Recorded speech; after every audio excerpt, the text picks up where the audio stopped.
We have a few items to take care of from the council before we call into session the two other boards that are attendance with us this evening. First item from the council would be to consider approval of the minutes from three common council meetings on August 21, the afternoon meeting of the budget, morning meeting of the budget hearings, the afternoon meeting of the budget hearings, and then on the regular meeting of August 25. So those are 3 minutes that are considered for approval this evening. Do we have any questions or comments on the minutes as presented this evening? Make a motion to approve. A motion by Bounds to approve the minutes. I'll second it. Seconded by McFerrin. All those in favor signify by saying aye. Aye. Those opposed? Motion carries. Council also was presented a claim docket before the meeting. Any questions or comments on the claims as presented? Make a motion to approve the claims. Motion by Kissling to approve the claims. Second by Dubon. All those in favor signify by saying aye. Aye. Those opposed? Motion carries. We have advertised and now I would hereby call to order a meeting of the Huntingburg Board of Public Works, and let the record show that the members of the Board of Works are present, and we do have a quorum present for that meeting. And also call to order a meeting of the Utility Rate Advisory Board, and there are 4 members of the advisory board present, and we do have a quorum for that meeting as well. Who's next? So we have a quorum present for both of those boards.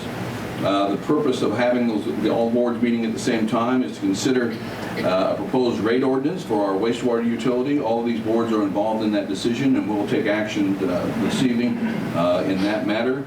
That is for improvements made to the wastewater utility. And just to start us off, I'd like to call on Teresa Hartwig from Commonwealth Engineering, who is our engineering team, to give us a brief explanation of the project that is before us at this time. So, Teresa? Sure. Thank you, Mayor. Like I said, I'm Teresa Hartwig with Commonwealth Engineers, and we were hired to evaluate the present and future conditions of the existing wastewater treatment plant.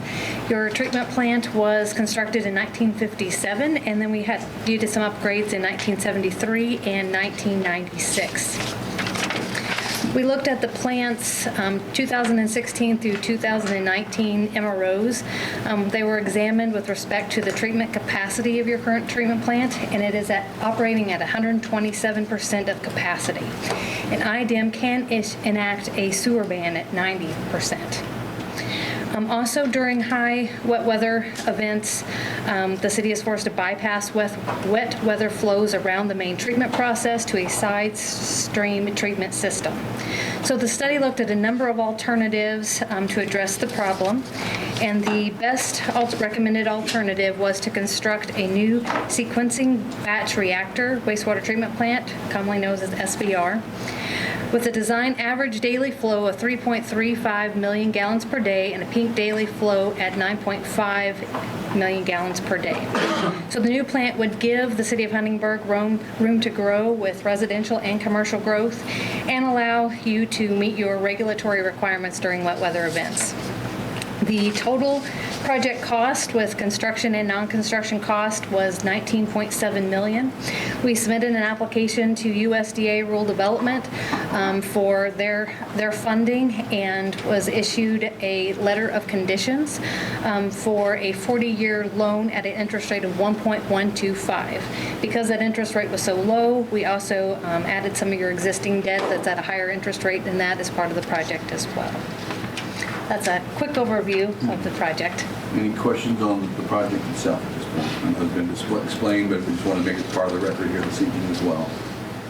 With that, I would ask Buzz Crone and Associates, who has developed the rate ordinance based on the data that Teresa has discussed on the costs and et cetera that are associated with this project. So, Buzz, would you go through the numbers as we have them today? Thank you. Thank you, Mayor.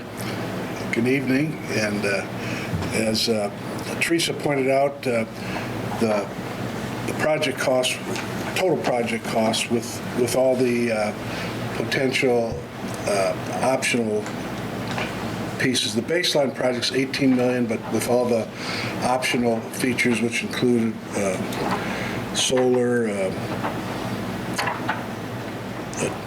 There's some other upgrades that were bid separately from the base project. But again, at that, with the funding we're getting through USDA, it's probably, we'll see how the bids come in, but we probably want to do all the add-ons if we can at 1%. And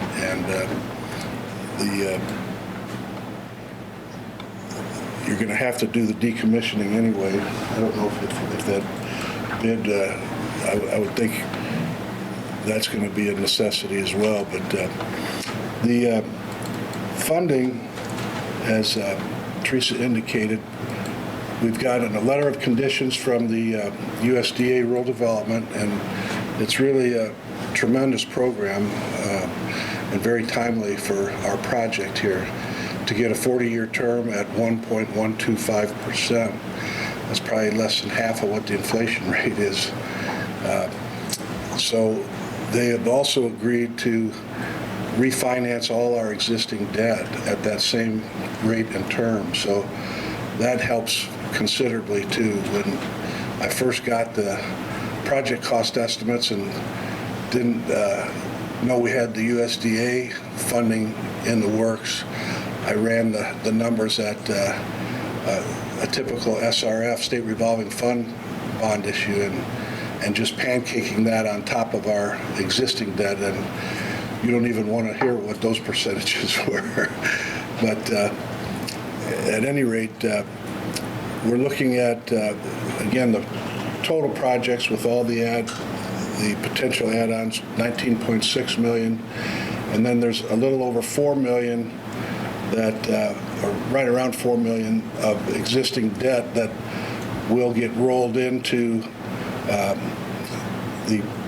both the RD loan, but before that, they have a partner program with the Indiana Bond Bank. Rural Development doesn't like to do their closing until after the project's completed, but they have a program with the Indiana Bond Bank, and we're applied for, and we've had lots of discussions with their staff and technical people already, and we're geared up to do, actually, they usually fund the construction phase, but they're also going to fund our design phase also. On a project this big, we don't have all the funds in the coffers to do the the engineering and getting ready to bid. So we're going to do a bond anticipation note for that phase of the project. Again, we're going to get that same 1.125% interest rate on the bond anticipation note. About $2 million will cover all the preliminary costs of getting us to the bidding point. And then when we get to award the bids, we will roll that bond anticipation note into what I'm calling band number 2, and that will pay off that preliminary bond anticipation note plus all the construction costs, and they'll refund all our debt at that point also, which was extremely helpful because the working group we've had has just been really focused on wanting to make the impact on our ratepayers as little as possible, particularly this first phase with the COVID situation and people being a lot of unemployment, to really beat down that first phase of the rate adjustments that will still be necessary to do the whole project. But it really, this funding program we have cut what would have been a rate increase in less than half of what it could have been had we not had this USDA program that we're utilizing. So in the end, we'll have about $23.6 million in total bonds outstanding. It'll first be, we'll consolidate all the existing bonds into one bond anticipation note with all the construction funding, and then at the end of construction, that will be taken out by a rural development loan, and then our 40-year term starts at that point. So when we look at our current debt service payments right now, with just the bonds we have outstanding now, it's a little over $500,000 a year. When we refinance all that with the new rural development loan, our total bond payments, including our existing and the new money, would be about $740,000. So it's only about a $200,000 jump. It would have been over double if we didn't have this special program from USDA. And they've been really terrific to work with. They've bent over backwards to help us get to this point. The projected revenue requirements throughout the construction period are displayed here. The biggest variables are going to be the debt service piece for the existing and proposed debt, and then the amount of funds we have left over for, we call it debt coverage, debt service coverage, but it really goes to fund our depreciation or replacement fund. We're kind of using it as a dual purpose. Actually, there's a third purpose. We have to beef up our debt service reserve fund by a couple $100,000 more also. So the depreciation allowance or the allowance for projects and coverage are all, it's really fulfilling three purposes. The bond bank's minimum coverage requirement's 125%. And we're going to end up around 140%, assuming bids come in where we're estimating things at this point. So when we get to the end, we'll have about 300, we'll have around 300,000 or so for our coverage allowance, and that really funds our depreciation and replacement fund for equipment. The equipment will probably need to be replaced on a 20-year cycle, whereas the treatment plant, I think our existing plants, where's Brad?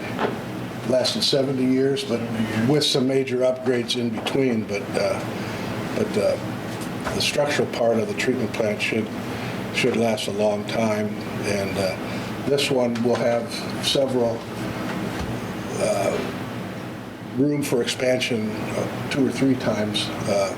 So as we get out beyond that 20-year horizon, additional expansions can be made at a relatively nominal cost compared to building a new structure like we're facing today. Again, the replacement allowance, again, we've got to build up another $200,000 in our debt reserve fund, and then beyond that, it will help our working capital and building up a depreciation or replacement fund. We get down to the bottom line there. We've got basically 3 phases of proposed rate adjustment. Phase 1, and again, this has probably been cut in half from where we started with phase 1, and rather than front-end loading the rate increase, as is maybe more typical, the concern was that we wanted to keep the initial rate that needs to go in this year as low as possible, recognizing the fact that there are people that are unemployed and having hard times right now. And then the other 2 adjustments. So we're at 8.5% on the first phase. That'll propose to be taking effect probably in the November billings. The phase 2 will kick in when we do the construction ban in 2020, October 1st, 2021, and phase 3 would kick in October 1st, 2022. We'll still be in the construction mode then, but the project's estimated to be fully completed by about the middle of 2024. So it'll be about an 18-month construction period.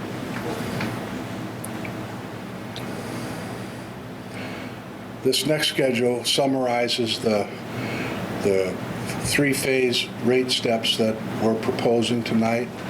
And Phil Schneider has drafted a rate ordinance that basically articulates these changes. There are other rates in there that are not being proposed to change at this time. Some of your connection fees and system development charges are going to stay put for right now. But it's important that we're able to show the bond bank and rural development that we will have rates kicking in place as we need them, as these bond anticipation notes are being incurred, and as we get into the construction phase, having all the rates in place scheduled to take effect, even though some of these won't take effect for a couple more years.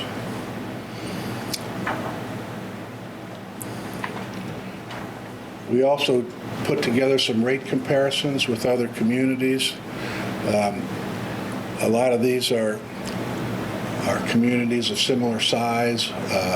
Some of them are neighboring communities. And then we've even got some bigger cities to compare with: Jeffersonville, Evansville, Indianapolis. And where we are right now with our baseline, our current rate, we're on the lower end of the rate comps.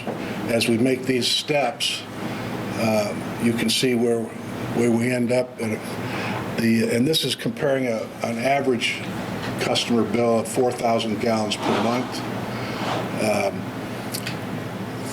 Obviously, there are a lot of communities that have a lot higher rates than these. There are a lot of communities that have lower rates than these. But everybody goes through the same type of stair steps that we're facing right now at certain points in time. And when those major projects come up, you'll see big stair steps. Indianapolis, for instance, they're probably halfway through their long-term control plan. They used to be like $12 a month. They're at $53 a month now.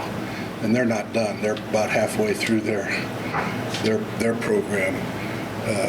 Evansville, they've got quite a bit higher rates.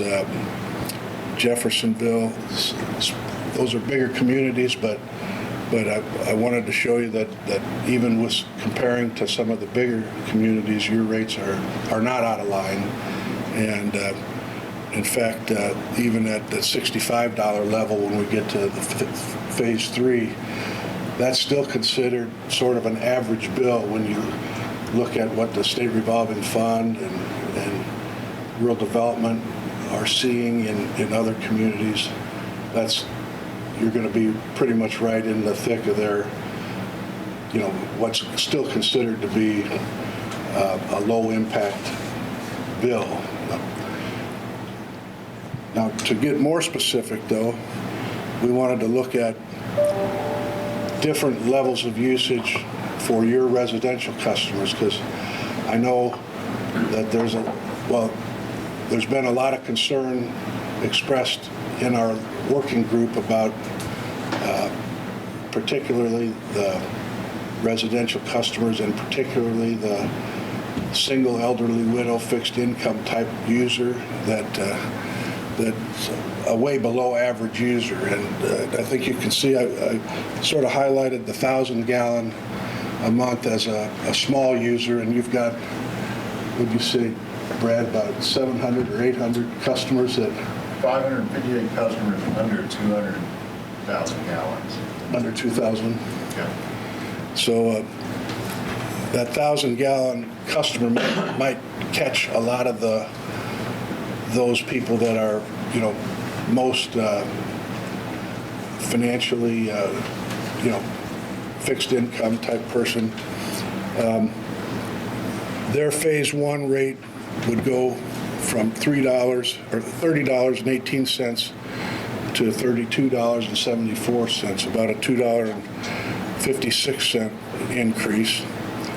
The second phase, we'd be looking at about a $3.77 increase for that customer, go to $36.50.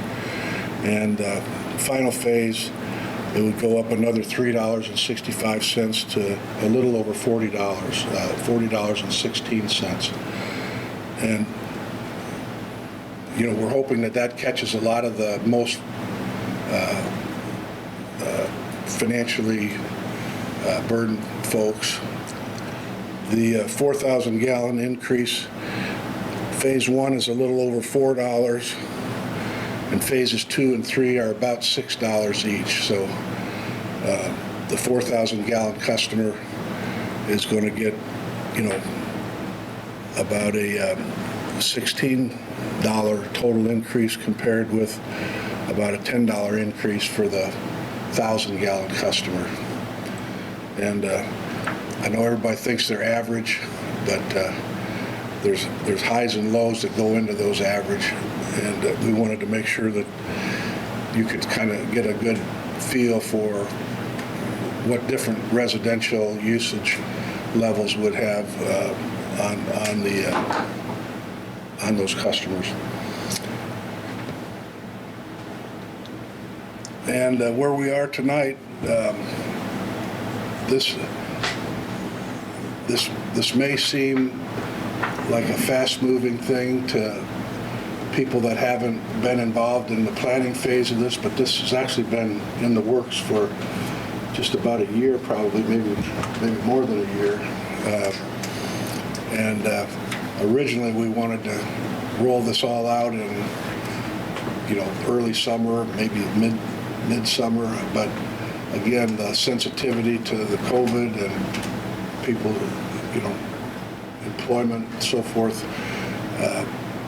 we've been slow to the draw, but now that we have this USDA money lined up, we need to jump on that and take advantage of that as best we can. And it's really, this could be a lot worse story than what we're faced right now, because the original numbers I ran without the USDA program were over double what we're looking at here. So tonight we'd like to get favorable recommendations from the Rate Advisory Board and the Board of Works, and then we'll proceed to introduce those ordinances at the council tonight and schedule a public hearing for September 22nd. That'd be the next council meeting. And assuming that all those approvals do take place, we hope to be able to close on the first bond anticipation note with the Indiana Bond Bank sometime the end of October or the first of November. We think we can meet that timeline, and then the other phases we've got the rates pre-planned, in place. So hopefully when we get to the construction phase, that should be a smooth transition there to go from band 1 to band 2, and then ultimately going from band 2 to the USDA 40-year loan at the end of construction. So that's sort of in a nutshell. I guess I'd entertain any questions or comments. Again, the actions that we're going to be looking at here this evening, the joint meetings of the Utility Rate Advisory Board and the Board of Works, that process would start with the Rate Advisory Board. That is the board that can recommend to the Board of Works an action on increasing the rate. It's up to them to review that as a citizen board, make that recommendation. And the Board of Works would act to recommend that same ordinance to the council. We do have members of both boards present, and those boards are officially in session this evening with us. So I would ask the council members, any rate board members or Board of Works members, if you have any questions for Buzz, for Teresa, for representatives on the committee are here as well. I do want to mention that they mentioned the committee that's been working on this. Buzz has been a member of that committee along with Teresa, Eric Parsley, Brad Coomer, myself, Steve McFerrin has represented the city council on those. Phil Snyder, Tom Dipple have also been attending that along with Rachel Steckler and Lisa Galehausen from Indiana 15. So that team has been meeting for the last 7 months going through this proposal. There's been a lot of questions asked and answered during that time, but this is the public portion of this process. So if there's any questions from any of the board members about any of the process or where we are in this and what's proposed, I'd open the floor to any of those questions. Curly? I have one. I know early on I was concerned about the filling in of the overflow basin and whether IBM have restrictions on that, and if there's any cost calculated in there for that, if it has to be filled in and reclaimed. I know it's a substantial We had amount. in a demo, Yeah. we have 500,000 for the demo, and they will have to be filled in. For the demo, Yeah, that's part of the demolition. it's part of the demolition, so there is appropriated funds Yes. to fill that. Yes. It's I think it's About $1 $500,000. million. Okay, Good question. okay. Yes? I have a question, I guess a couple of questions. I guess my first question is, this has been going on for a substantial amount of time. Why is this happening and what were other options and why weren't those looked at? Or chosen, I should say, not looked at. I don't know, it's Brad or Teresa, do you want to take a stab at that? Do your question again, please? I guess the first part of the question is, why are we doing this? And then the second part of the question is, were there other options that were laid out and why weren't those chosen? Why we're doing this is because the agreed order, we do not have the agreed order to discharge and blend our effluent and high flow activities at the plant. So therefore, it makes our capacity about 127% of last year in Commonwealth that was spent. So IDEM could put us on a sewer ban at 90%. So So that's if we would do nothing, that means Hunter's Crossing, anything coming to Huntingburg businesses wise, we're not going to allow it to be a sewer ban. So we have to upgrade the facility. Why you weren't notified? The committee's been working on this for 7 months. No, my question was, what were the other options that were looked at and then why was We did this look at chosen? other options. You know, if you look at the facility, it was built in 57, and there was another upgrade in 73 and 96. The real estate is very slim. There's numerous amounts of pipes in the ground and everything. The cost effective to add on was double in the building facility. You still have no facility after That's you what, did I it. guess one of the first options was, how can we expand the current plant to meet our needs? And that cost was prohibitive. That was kind of eliminated from the very beginning. So with that option out, we started looking at options for a new, can we add on to the plant? Can we do anything like that? And there was just not enough real estate to meet the capacity need that we had. So if we were looking at a new facility, basically we looked at 3 or 4 different options of types of treatment plants that we would have that would meet our need and could accommodate the footprint that we had for the plant. So there were 3 or 4 different options looked at from before this option was settled on. And each of those had their pluses and minuses in all those. I think one of the questions that I received is, that we are, I think, building a plant for the future as well. We're not building this to meet our needs today. We had an option where could we phase this in over a partial build over that would accommodate our needs for the next 10 to 15 years and then decide how to go beyond that. When the funding became available at a very low interest rate, I think that it became more and more reasonable to build the entire project now because of the favorable rates that we had. That kind of moved us towards this option again. And I think there was a factor of how do we, what is the best thing for the ratepayer as well.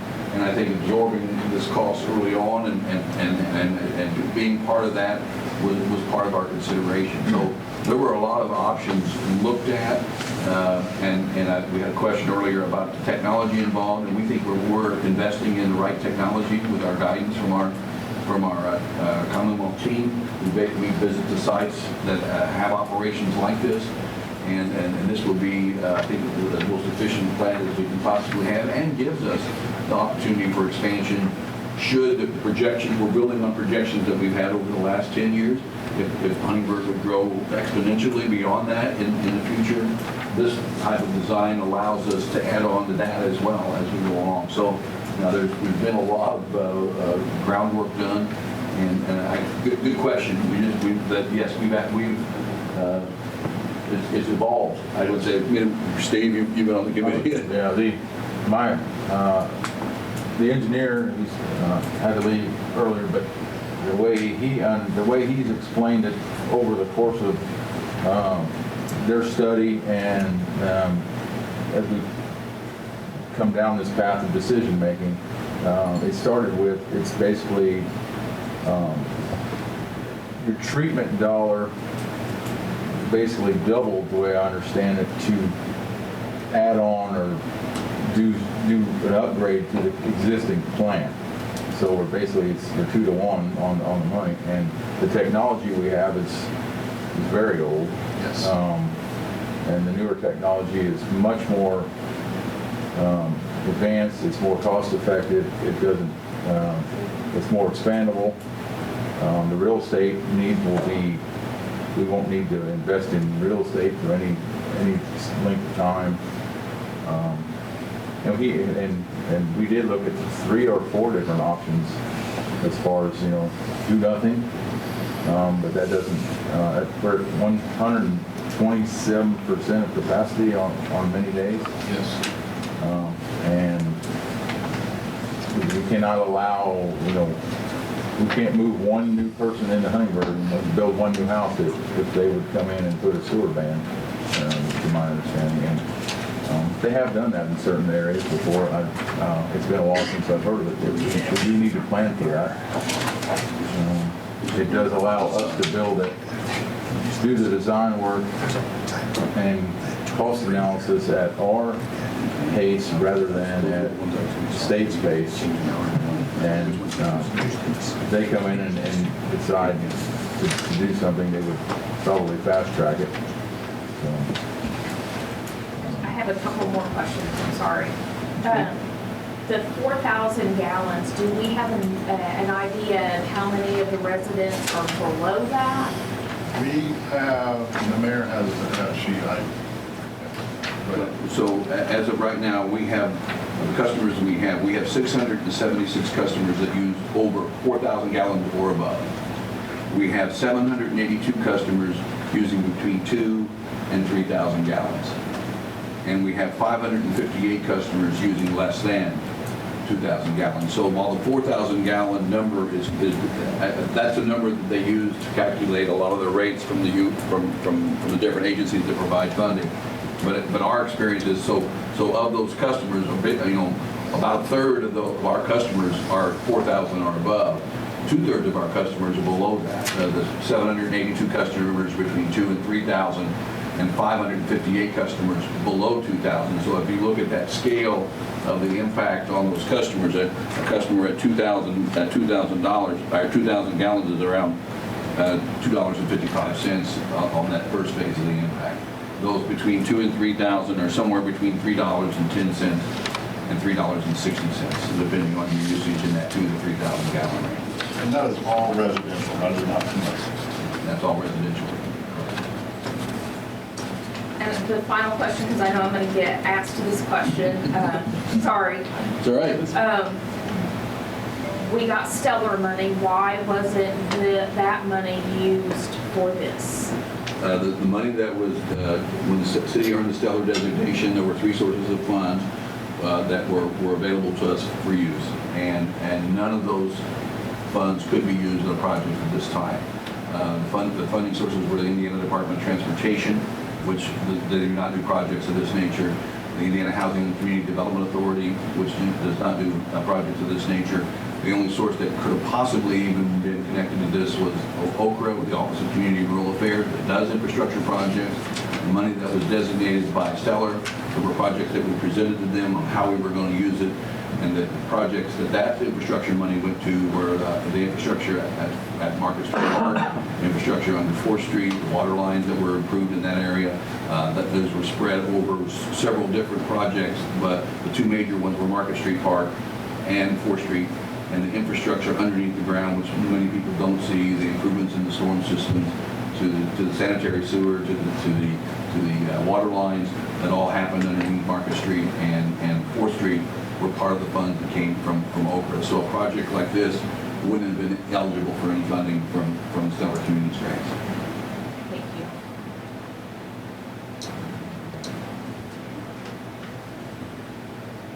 Any questions from any of the board members? I remember one of the questions that had been posed in previous conversations was infiltration. You know, don't build bigger, just reduce the amount of infiltration from stormwater coming into the system. And I know that was addressed. There wasn't enough, even if maximum money had been spent on trying to find the leaking of the water into the system, it wouldn't have reduced the amount of water that needed to be treated enough to bring us below the requirement. We'd have still been over capacity, even if we were able to find a large amount of that water. And so that wasn't really a viable option to just focus everything on infiltration either. And I know that's been asked of me several times. And that was a question, Sandy's question too. That was probably the first thing that we said, where do we invest our money? Do we invest it in an infiltration program that reduces that amount of flow so we can reduce the size of the plant? And Huntingburg over the last 15 to 20 years has had a plan to address infiltration problems. So there's no big, and we're going to continue that, and this plan includes that. That includes money to continue that infiltration system work. The Board of Public Works, Carrie and Keith have both been on that. We're making investments in equipment that can help us identify the higher problem areas. But even at our best guess of the work that has gone into that would not make a significant enough reduction to make a major investment in that. The return on investment in that infiltration was not as significant as the return on investment in building a plant that can handle the capacities of the amount of water flow that we're experiencing even in high flow times. And we are continuing to invest in reducing the inflow. Right. We have many programs in place, and some of them have been in place longer than that, as far as the sewer lateral inspection and transfer of ownership of properties and things like we've had for 20-some years. It's actually it's one of the most, like a pilot program for the state, I think. We were one of the first communities. What's that? Huntingburg was the first program in our town to start that. Yeah, I thought we were a pilot on that, and we've been doing it many years. So we've caught quite a few of our influx areas, but it's just It's an aging system. It's an aging system. So.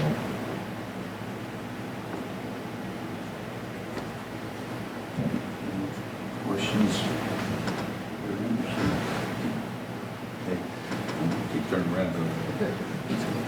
So next on the agenda, if there are no further questions about this at this time, the next thing on the agenda would be to consider a resolution for the Utility Rate Advisory Board to consider a resolution recommending regarding wastewater utility rates, recommending the rates as proposed in the report by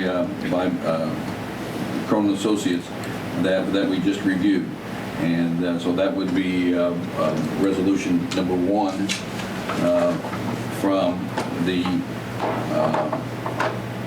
Utility Rate Advisory Board. That would resolution 2020-01.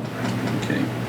So I think you have a copy of the resolution for your review. So are there any questions concerning the resolution of the Huntingburg Utility Rate Advisory Board, Resolution 2020-01, as a recommendation to the Board of Public Works and Common Council on the scope and the cost of the proposed project for the sanitary sewer works. The copy that you have that was distributed does have an error, a typographical error in that it describes 3 phases: October 1, 2020, October 1, 21, and October 1, 2023, but it should be 2022. There's a blank second paragraph, date of Cronin Associates Special Accounting Report should be August 26. Any questions on the board about the resolution? If not, I would entertain a motion from the board to consider this resolution for approval. A motion from a member of the board? So moved. Motion by Ms. Coleman. Do we have a second? Second by Mr. Painter. All those in favor of the resolution signify by saying aye. Aye. Those opposed? All ayes, no nays. The resolution is hereby adopted on this 9th, correct? Signature.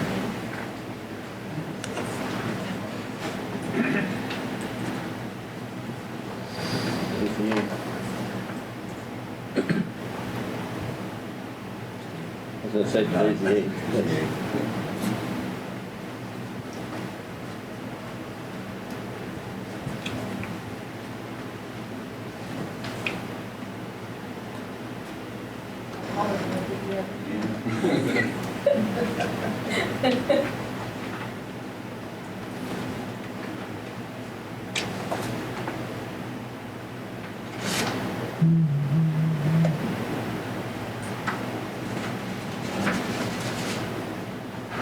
So with that action by Utility Rate Advisory Board, we now go to action from the Board of Public Works.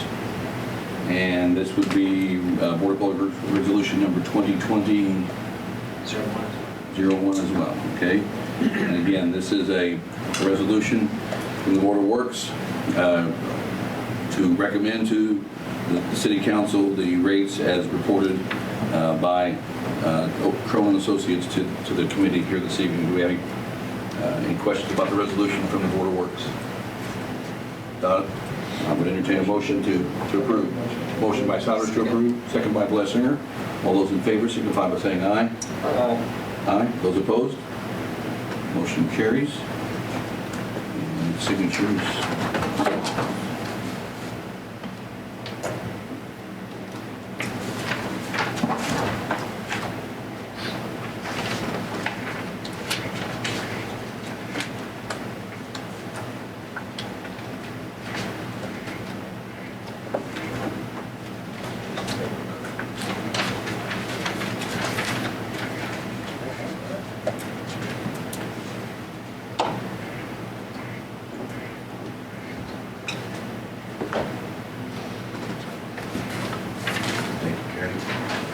With that, starting with the Board of Works, do we have a motion? Any other items of business before us that we need to consider?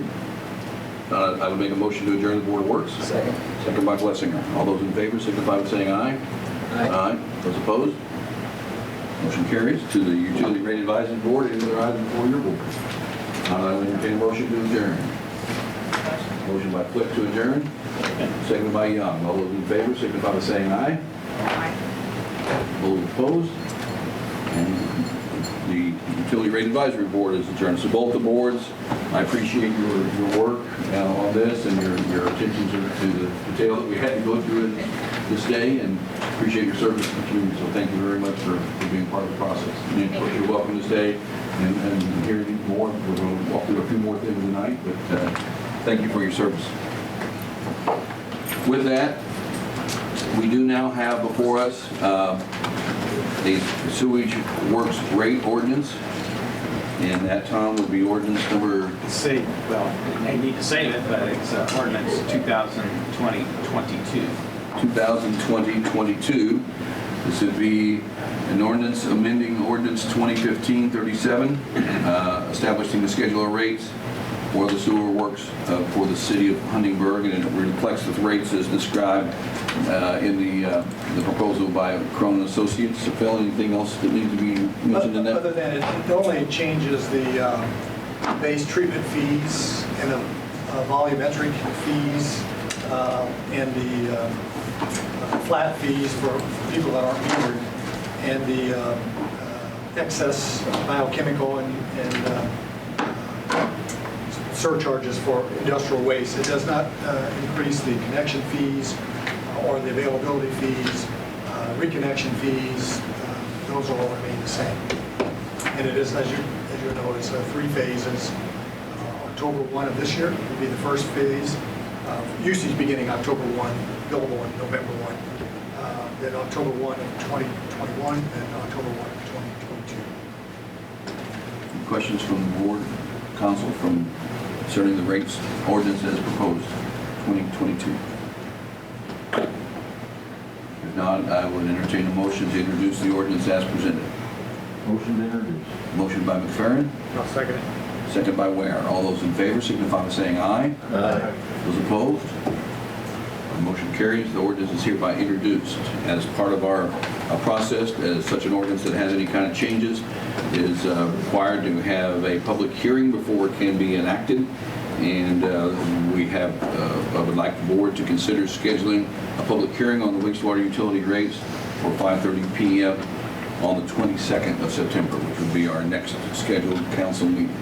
So would there be a motion to set that date as the public hearing date for this ordinance? Make that motion. Motion by Kissling, I'll second it. second by Bounds. All those in favor signify by saying aye. Aye.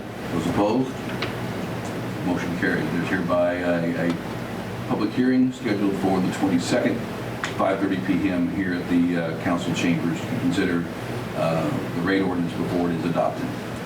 Similarly, we have an ordinance before us for sewage works revenue bonds. Phil, do you want to explain them? Yes, the sewage, the ordinance you have before you would allow you, authorize the city to issue its sewage works revenue bonds in a maximum amount not to exceed $25 million. That figure is higher than the financial report, the accounting report you saw today. There's a little fluff built in just in case the bids come in high. It gives us the opportunity to make some choices if that becomes absolutely necessary. We don't anticipate going that high, but it would authorize also those bond anticipation notes to finance the design and bidding procedures, and then the construction, and then the rural development bond issue would take it out at the very end. This proposed ordinance you could adopt tonight on a single reading, but it's recommended that you pull it over until after the rate ordinance is adopted. It's a 4-year bond issue at 1.125%. And it would roll in, as Mr. Cronin indicated, not only the construction costs and the design and engineering costs, but also the existing department debt, wastewater utility debt. That would be ordinance 2020. 23. So we have before it ordinance number 2020-23 concerning refunding of certain city bonds and issuing the bonds for the city of Huntingburg sewage work project. So any questions on 2020-23 before it's introduced? I'll entertain a motion to introduce the ordinance. Motion to introduce. Motion by McFerrin, I'll second it. second by Bounds. All those in favor signify by saying aye. Aye. Those opposed? Motion carries. Recommended by the city attorney, we will hold this ordinance over for final adoption after the rate ordinances would be approved, and we would approve this, considered for approval after the next meeting. Here's broke my tank. I'll be gone on the 22nd. Also related to this project, we have before you 3 letters of engagement. These are letters that are required filled by the funding agencies. Is that correct? That's correct. They want engagement letters from each, engagement agreements from each of the professional services organizations, the local legal counsel, Ice Miller as bond counsel, and Cronin Associates as the financial advisor. So this would be, these are basically part of our application and our requirements for the funding that we've just discussed from both USDA and from the Economic Development Association. They have to have these professional agreements in place as part of part of our process. So you have before you agreements with Bill Schneider Law, with Eismiller, and with Cronin Associates that would meet the requirements of the funding process that we're engaged in. Any questions on those letters of engagement? Do we need to approve these separately or do we need to collectively? I would do each one of them separately. Any questions? So concerning the legal services agreement with Attorney Schneider, you have a motion to approve. Motion made. Motion by Bounds. Second? I'll second it. Second by McFerrin. All those in favor signify by saying aye. Aye. Those opposed? Motion carries. Concerning the engagement letter with Eismiller, we have a motion to enter into that letter of agreement. Make a motion. Motion by Ware. Second. Second by Dubon. All those in favor signify by saying aye. Aye. Those opposed? Motion carries. We have an engagement letter with Cronin Associates. We have a motion to approve the engagement letter with Cronin. I'll make that motion. Motion by Kissling. Second. Second by Ware. All those in favor signify by saying aye. Aye. Those opposed? Motion carries. Engagement letter is approved. With that, Mr. Schneider, anything else before the council this evening? Mr. Dibble? Nope. Mr. Dibble, anything else from the council? Before we close, I do want to, I've mentioned a lot of folks, but there's Buzz Crone, thank you for your work on this.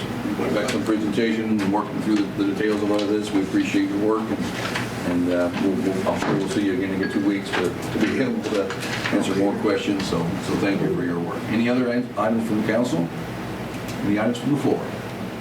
Motion to adjourn. We have a motion by Kissling to adjourn. Second. Second by Ware. All those in favor signify by saying aye. Aye. Those opposed? Motion carries. We are adjourned.